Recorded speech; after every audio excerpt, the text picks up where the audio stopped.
नमस्कार मंडळी, रामकृष्ण हरी. मंडळी, गॅसच्या टाकीचा तुटवडा आहे, सगळीकडे तीच डंका वाजलाय. पण मी काय म्हणते, गॅस असतोय कशा पायी? त्याच्यावर अन्न, भाकरी, भाजी काय शिजवून खाण्यासाठी. गॅस जरी नसला तरी त्याला पर्याय लय आहेत. इलेक्ट्रिक शिगड्या आहेत, चुली आहेत, काय बी पुन्हा लोक करतेली, गोबर गॅस वापरतेली. पण मी काय म्हणते, त्या गॅसवर जे अन्न शिजवायचंय का नाही, ती शेतकरी जी पिकवित आहे अन्न, त्या शेतकऱ्याची कुठवर तरी सहनशीलता बघणार आहे ती होई लोक. त्याच्या भाव कवाच त्याच्या मालाला योग्य भाव भेटत नाही, म्हणजे त्याच्या मनासारखा त्याला परवडायासारखा कवाच भेटत नाही भाव, तरी बी शेतकरी गपई. पण मी काय म्हणते, कवर गप राहतय? एखादा माणूस कुठपर्यंत शांत राहू शकतय?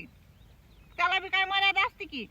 आवाजावा ती मर्यादा तुटल का नाही त्याचा बार, तेव्हा सगळे शेतकरी जर संपावर गेले का नाही, मग गॅसवर असू, चुलीवर असू, इलेक्ट्रिक शिगडीवर असू, काय शिजविताल आणि काय खाचाल ह्याचा विचार करा तेवढा.